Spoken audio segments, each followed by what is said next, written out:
Hi everyone, thank you for joining us today for webinar 6. This is a pre-recording due to it being a bank holiday, so I hope everyone is enjoying their weekend. Today we're going to show you some of the hidden gems within Microsoft Teams. Some you might know and some hopefully are a useful tip to really get the most out of the collaboration tools. So hopefully you enjoy it, and if you have any questions please let us know, and we will see you next Wednesday when we go into the long-term thinking phase. Thank you everyone. Hello and welcome to this webinar on Microsoft Teams. Today we're going to look at co-authoring on a shared document within Microsoft Teams. Now this could be a document that is in a channel within a team, or it could be a document that is shared within a private chat between two people. The abilities and the things that you can do with that document stay exactly the same no matter which part or which one you are using. So let's start this by looking at how to get a document into Microsoft Teams. So there are a number of ways in which you can do that. The first is clicking on File Explorer, locating the file that you wish to upload into Teams. So in this case, it is a Teams training PowerPoint deck. If I click on that and drag that all the way down into Teams and then into the general team here. Now, as you can see, if I try and drop it anywhere along here, there's a little prohibited sign that's just under the mouse and the icon for PowerPoint. So which means that if I was to drop it here, it's not going to get uploaded to Teams and it's not going to become part of this collaborative working that we're trying to achieve. But if you look over the text box, it does say there, drop your files here. And again, if I move my cursor all the way down to this drop box, you can see that it changes to copy, and I'm able to drop that in there to copy this content up into Teams to allow me to upload it. The other way is you can click on the little attach icon here, and if I click on that, it will bring up a search option, and I can search through all the different things that I've had open ready to be uploaded. I can select one of those files and upload it from there.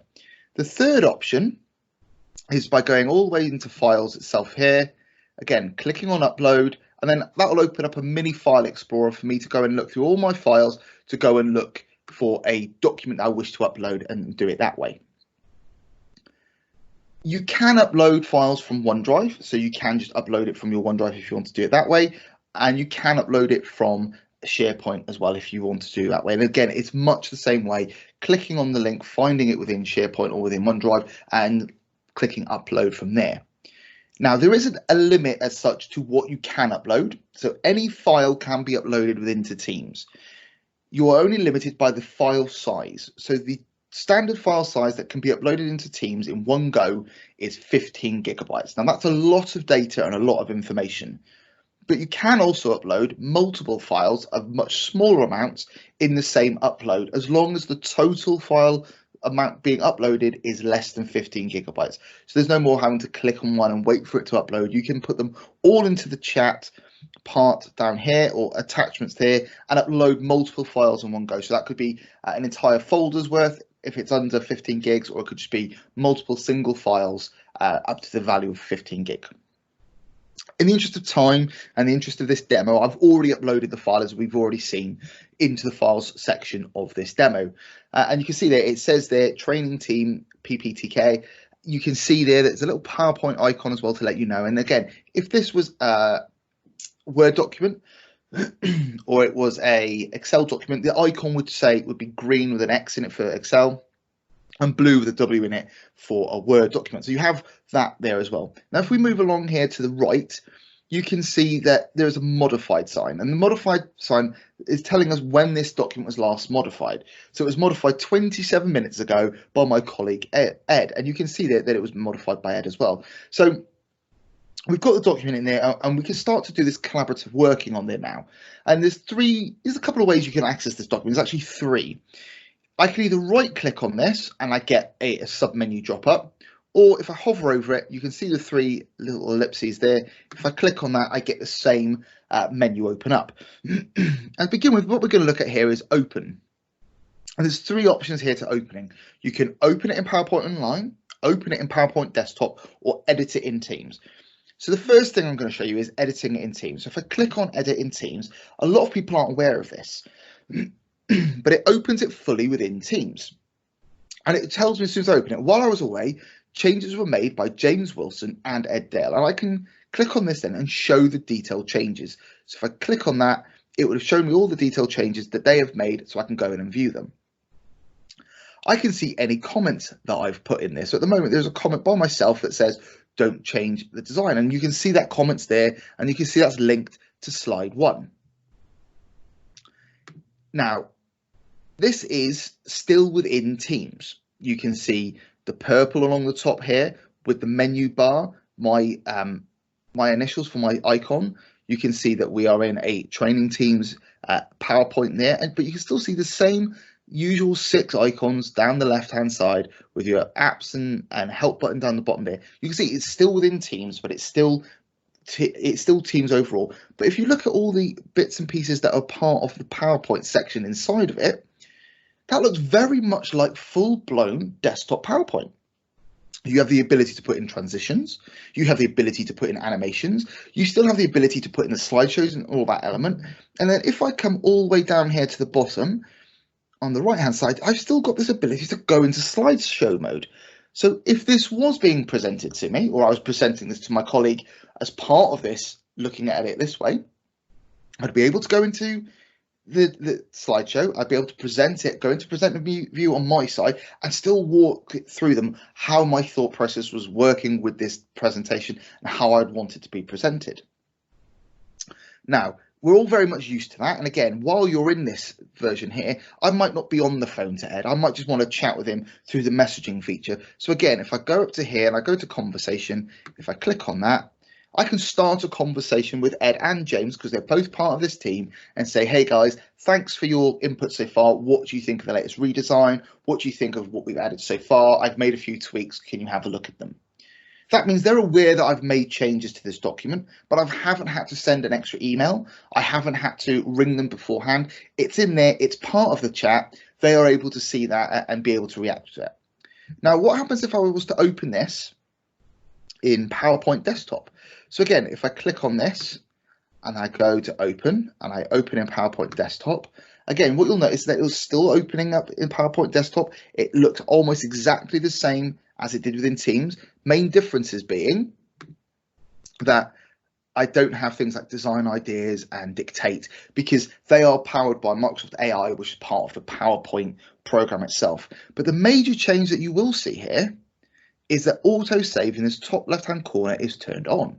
That means any changes I make to this document now, any additions that I make, extra slides, deletions, anything at all, gets automatically saved by PowerPoint and then uploaded into Teams for the modification of anything that I've changed. And the same, it happens exactly the same if I open this up in PowerPoint Online.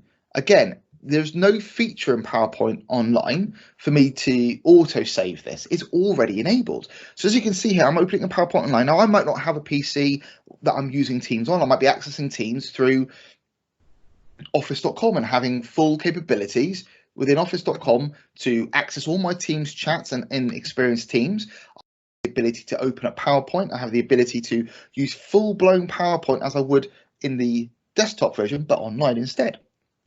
And again, there is no save button here. If I click on File, I can save a copy or I can download it, but there is no actual version that I can save or anything I need to do to save it. It's automatically saving it at all times. Now, if I close this down again and we go back into this section, you can still see it was last modified by Ed 31 minutes ago. Now, this won't update. I haven't made any changes. I haven't added anything else to it. And for that reason, as long as I'm just looking at it or printing it off or saving a copy of it, it won't classify itself as being updated. So you can always keep on track of who was the last person who's updated and who's modified it. So if you are using it as a document that just needs to be printed out once a week and for everybody to be able to work on it that way, you can easily track that without any trouble. But we're going to open this up again into Teams and show you a few more things that you can do within this. So when we're in Teams now, and obviously, it says up in the top right hand corner that Ed Dale is also editing. So I know that Ed is already in this document. He's still editing it. If we move over to the slides on the left hand side, you can see that there is a green slide here and a green slide here. Now, this slide has unread changes on it. That means that somebody has gone in and made some changes on this slide that I haven't seen yet. If I go on this one, it says that Ed Dale is here. So I can see that Ed is on that slide. Now, if you imagine this was a PowerPoint deck that had 100 slides in it, and Ed was on slide 99, I might not be able to see that on this left-hand column. So where it says Ed is also editing, if I click on that, I can see anybody else that is in here, and it will tell me what slide they're editing on. If I click on that, it will automatically jump me to the slide that Ed is on, and I can see that Ed has taken this, remember to blur your background, and an image, and I'm sure we will remember this gentleman having his issues with his children when he was having a BBC News conference. But that's on there, so I can see what he's doing, and I can see what his train of thought is, and I can go in there, and I might say, I like that, I could add something to it myself. I can see on this one, so the slide has unread changes. If I highlight it here, you can see it's highlighting that the unread changes is here. So it could be a lot of text that's on here, and I might not know what's being changed in total, but if I highlight it by just hovering over this section on the left-hand side, it will show me what the changes were, and I can go and review them. So review your existing solution. That's how we're going to start this out. And I can go here, and it says remember to blur your backgrounds, and I can put in, actually I'll put this in instead, so I can move this across a minute. Do we have the blurred image of this? Now, thinking about it, this isn't really a part. It should be part of that. It might be a comment. So I want to make Ed aware that I know that he's done this, and I want to make him aware that I think maybe we should do something different. So if I actually remove that comment from there and go up to here, you've got this bit here, which is comments. If I click on comments, there are no comments currently on this slide. So if I wanted to, I can post a new comment. I can put in at Ed. I can then paste in my comment there and hit return. So Ed knows that's for him. There's a new comment pings up on the left here to show there's one new comment on here. Ed can reply to my comment from on here, and then he can then start editing this as well. So I've added that piece in here. I've added nothing else in here, so it's not going to update to say that I have made any changes to this. I can click on the conversation, and I can say, hey Ed, I have added a comment for you. I don't need to put it in the chat because it's just extra information that I'm then having to duplicate. And if there's a lot of conversation that's going on in there, that will get moved up the chat quite quickly. So I can quite easily just put this, if I put an @ symbol in front of his name as well, I can highlight him here and say, hey, at Dale, I have added a comment for you on slide 3. He is aware that I've done that. It's then pinged into the chat there for him to be made aware of, so he can carry on working and doing what he needs to do. But what happens if there's lots of changes going on and you want to track different version numbers? Well, you can do that as well. So we come out of this now, and as I've made changes and I've added a few bits and I've put comments in, you can see that this has updated itself to say that this was actually modified by me. So you can see that that's actually gone in there and that's happened, and we've made those changes. But if I want to track what changes I've made, again, if I click on the 3 ellipses and I go all the way down to open in SharePoint, there are a number of things that you can do within here. So while this loads up now, when we get into it, you can see this looks pretty much the same as what it did on Teams. You've got the name of the document here, you've got when it was last modified, and who by. Now there's a few other changes that you can make to this as well. So if I was to come down here, you get the 3 ellipses again. If I just hover over this, you can see that it's had 17 views by 3 viewers. So I can see that it's been viewed a lot, and I can view all the details of that by clicking on that, and I can see who's viewed it, when they viewed it, the time frame that they viewed it in, and I can see all those details that come as part of it. Now, if I click on the 3 ellipses here instead, I get a few more options that are available to me, so I can preview the whole deck. I can open the deck in browser or in the relevant app that relates to that. I can get a link to it. I can manage who has access to it. But what we want to do is come all the way down to version history. If I click on version history, I can see there's been a number of versions and a number of changes. So I created version 1 and it was 95 kilobytes. Every time someone's come in and changed the version, you can see it's gone up in size. And if we look up here, there was version 1, 2, 4, 5, 6, 7, 8. So version 3 is being deleted. So that means that someone's gone in, they didn't like the change that was made of that version, and they've deleted the version, so it's not there for anybody to be able to be used. Therefore, it's probably jumped, and they've then remade version 3 as version 4 and made those changes and saved it as that. So you've got this constant version control. If I want to see what the original version was like, or any of these versions, if I hover over a version here and click down on the arrow, I can view, restore, or delete that version. So I can view the version, I can see what the changes are to what it is at the moment, and I can always restore that version, which will delete other versions. If you do delete a version, so if I come into version 4 and I click delete and I click OK up here, you can see that they don't all suddenly jump down into different versions and we lose that. It will just delete that version, but the version numbers will carry on exactly the same. So you always know that if versions have been deleted, you can always find out why those versions will be deleted, because they are saved in SharePoint deleted folder, and IT admins have a chance to go and view all that. But you can keep a track of everything that was viewed, everything that was deleted, and what version histories there are. So you can always see what was the original, where it's got to now, and what changes have been made as part of that. Now, there is another feature by clicking on these 3 ellipses as well, which is called Alert Me. If I do Alert Me, you can set up an alert for when something changes within that document. So the alert title is Documents Training Teams PowerPoint. Send the alerts to me by email or text message. I can be notified when anything changes.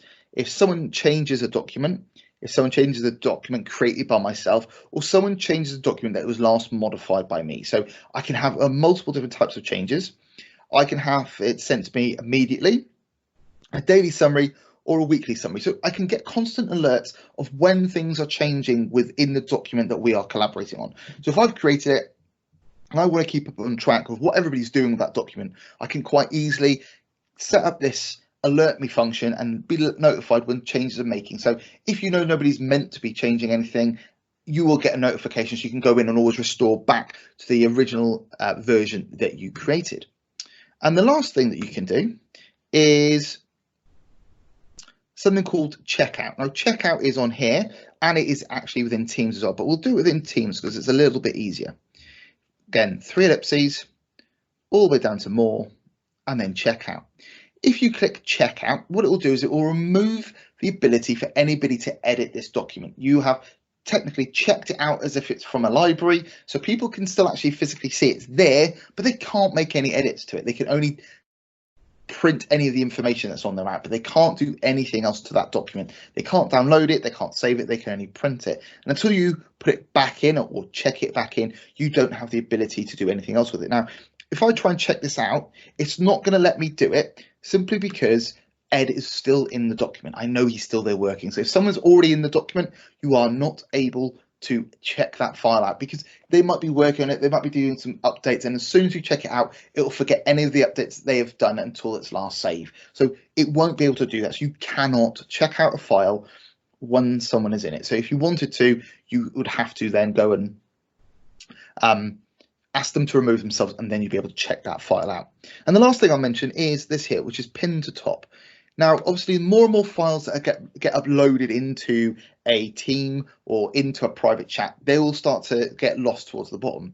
Now, it could be that you've created a channel that is for expenses or HR, so holiday forms or anything like that. If there's forms that you need to stay at the top, if you click on a form and highlight it, you get the pin to top, and it will keep that file at the very top. So now who uploads any files after that, this is the one that will always stay at the top. So it's always there for people to be able to see and experience. So if you have got a file that people are working on continuously and you're collaborating on it continuously, pinning it to the top means that everybody will have access to that file. Everybody will be able to see it, and everybody will be able to work on it without having to try and hunt through all the various files that you'll have in there.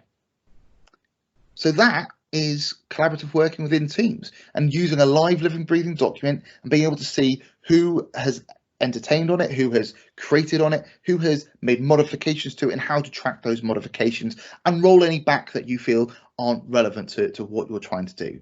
I hope you found that interesting and enjoy the rest of your day. Thank you.